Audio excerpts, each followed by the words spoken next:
Empire.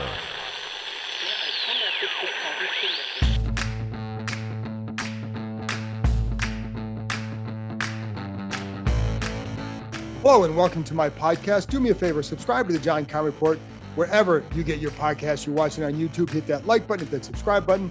You can find us there as part of Empire Media. That's AMPIRE. Always much appreciated when you tune in. And don't forget, you can read my work on ESPN.com. So I told you the other day, I'll talk to you on Monday. However, big news on Thursday with Jason Wright being ousted as a team president. So I want to talk about that, and you can join me Monday for my conversation with Nikki Javala from the Washington Post as we look ahead to training camp and all the questions that surround the team and the roster.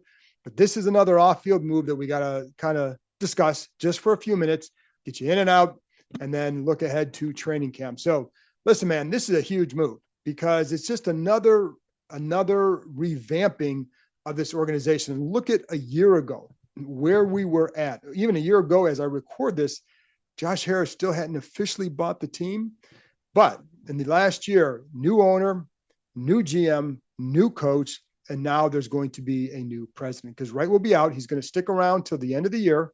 He's going to be as a senior advisor, but he's done as a president immediately, but he'll stick around as a senior advisor, helping with stadium search, with trying to secure naming rights for the stadium.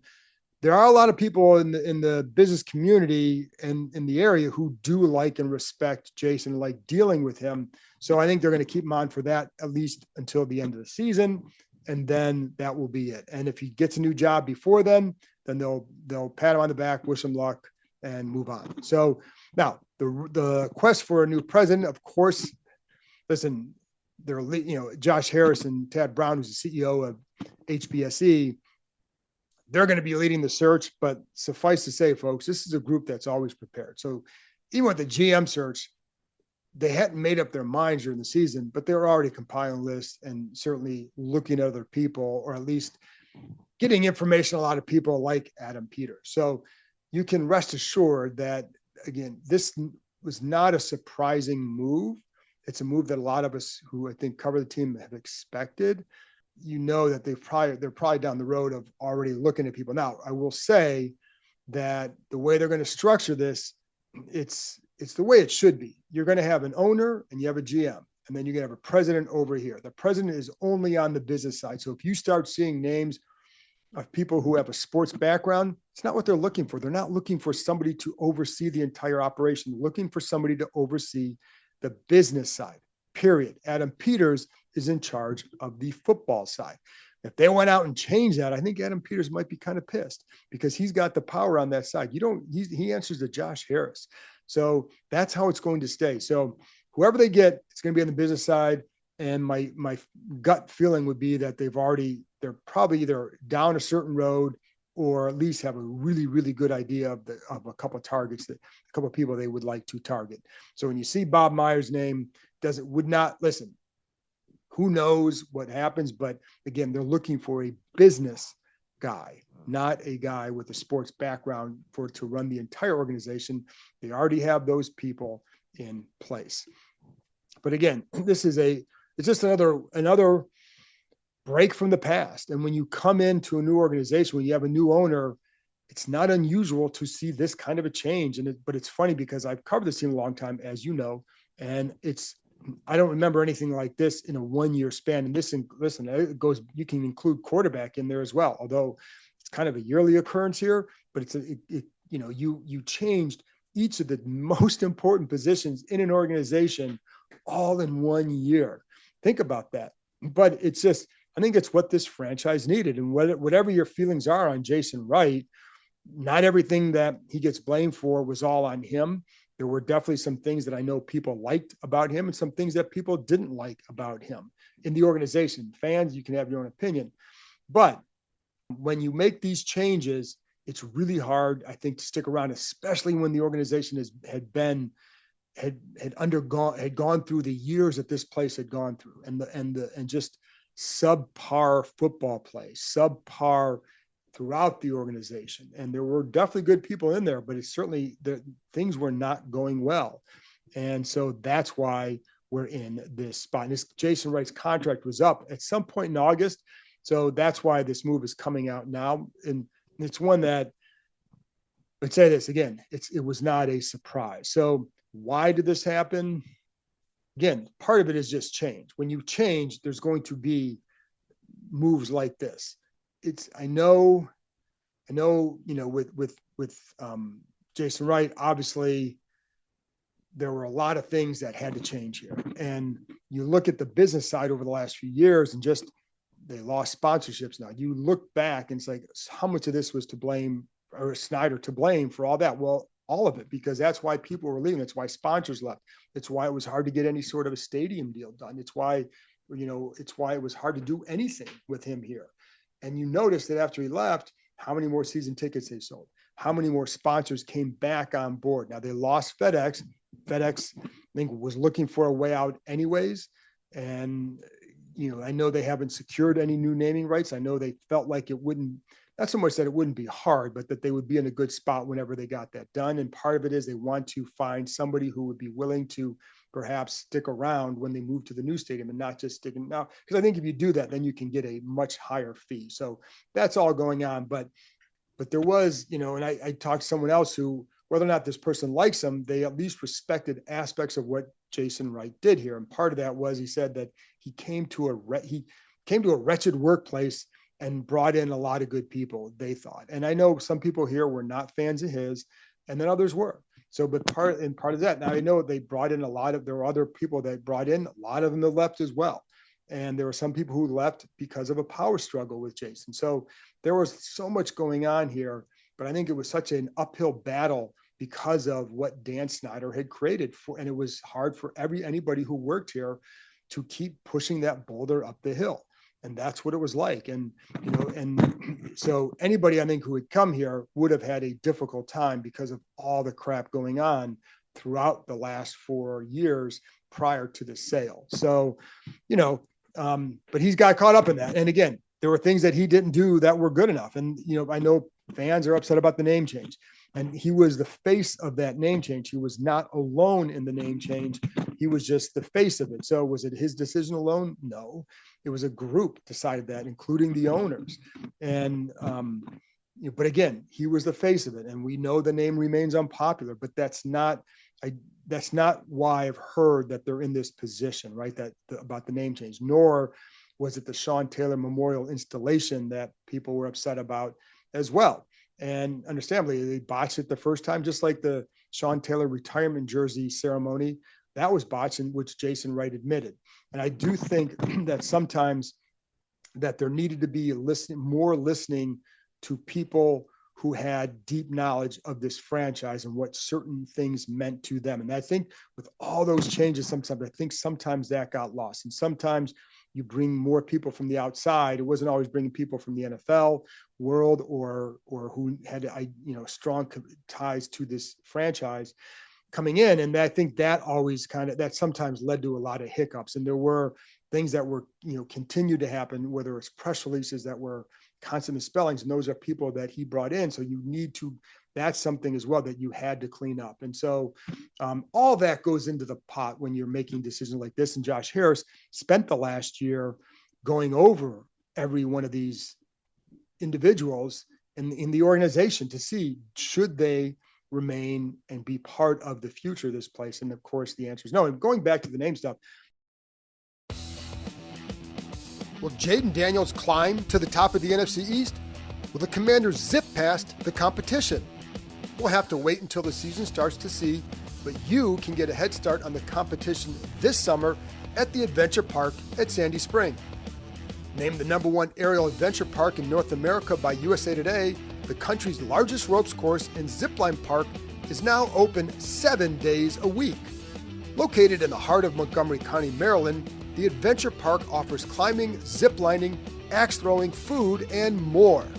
Experience adventure day or night with your family, or leave the kids at home for one of the exclusive Keep It Lit adult-only events.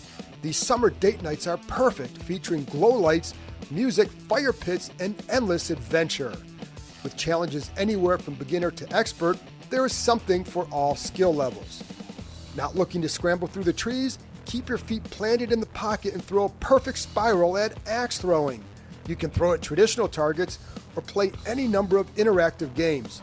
You can even upload your own image. Anytime you're thinking about reaching new heights, make sure you know before you go.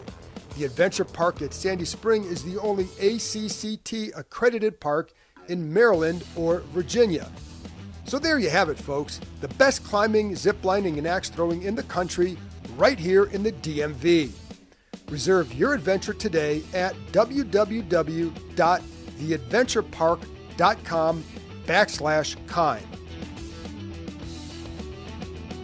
The sad part about that is pretty much all the people who are involved in that are now gone. And, you guys are left with a name that people just don't like. And is it going to change at some point? I don't know. And we know that it wasn't going to change anytime soon. I know that they don't have the appetite for it right now because the manpower, the person power, however you want to say it, plus the financial commitment to doing that is pretty steep. So I think they're going to take their time to see and continue to try and rebuild other aspects of the franchise. I mean, they're pouring a lot of money into the practice facility because it's important to the players.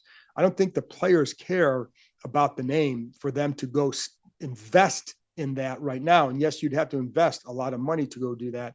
They're putting that into the facility, whether it's, in terms of meeting rooms or just improvements throughout their players' lounge and things like that, that I think that's where their investment is, because they know they need to make it better for the players. They need to put a better product on the field for the fans, because if they're called the Commanders or the Redskins, if you don't put a better product on there, people aren't going to show up. And, I always bring this up. In 2018, I was part of it was Tariq El-Bashir and I went to Dullestown Mall before the Houston game and watched Josh Norman hand out tickets to people to try and get them to go to the game when they were called the Redskins, because there was a lot of disdain for the franchise. And I get why all that took place. I get it. But my point is they need to put a better product on the field to get people excited to go. I'm an Indians fan, a Guardians fan. People there still aren't happy about the name change, but they put a good product on the field. People show up. Yes, you're going to lose some people because of it. But the bottom line is put a good product on there. And then I think, is it off the table? No, I don't believe it is. But I don't think it's never been described to me as something that was immediate. And it's always been, a couple of years from now, maybe they'll look at it, something along those lines. Anyways, but I just want to bring that up. But Jason Wright was a part of that. That was part of his thing. And he was a part of the Sean Taylor stuff. And he was a part of this. But I think there are a lot of, people who felt like he also helped secure more sponsorships this offseason and help change the way the business side was organized. But, I think, he became the face of a lot of that. So, that's the way it goes, and very much an uphill battle. I do think they'd be smart if they brought back the previous uniforms, but that's for another day. And that wasn't all his decision either as well. So I think the other thing, there are a couple other things I think that kind of jumped out when over the last couple of years, I think that may have led down this road. I remember talking to people here, some of the newcomers, and just like they weren't too thrilled with the business side and maybe the way it was organized and just the state it was in.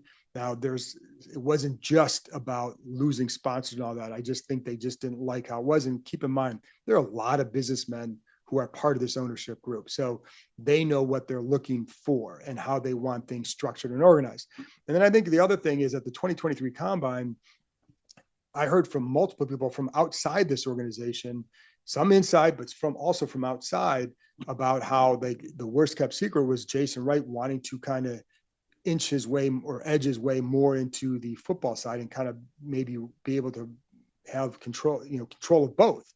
And I don't know that's certainly knowing that's not the way Josh Harris likes to operate. And now he was not here yet, but the team was in the process of being sold at that time. So I don't think that was something was that the final reason? No, because they could have gotten rid of him much sooner because of that. Right. But I certainly think it was something that an initial impression, it was not what they were looking to hear. Right. I'll just say that. But again, they spent the last year evaluating everything. They made a change. It's a revamped organization. I think the organization, you can sit there and say, I think even from the business side, whatever you think of Jason Wright, it's going to be in a better spot in large part because the previous owner is gone, and that made a tremendous difference. And you talk to people, some of the sponsorship places that are sponsoring, then that was a big reason why they left and why some came back. So, but anyway, Jason Wright's gone, and he did interview for the Green Bay, I think it was a CEO and chairman job or team president job. When that starts to happen, when they give your blessing for it, that means they're okay with you leaving. And, I think that was another clue that this was going to end up in this way. So my dealings with Jason Wright were always very professional. I always appreciated his, the respect he showed me, and I hope the respect I showed him.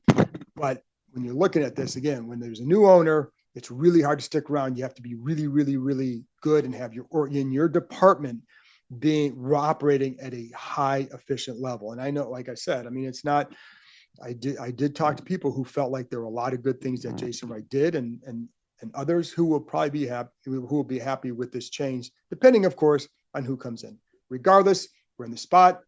And now that's the last big move that Josh Harris had to make. It is over. We move now to football, and that's why on Monday I'll be back with Nikki Jabal from the Washington Post talking about training camp and looking at all football stuff. We're back to just on the field, folks. How nice is that? Anyways, I'll talk to you next time.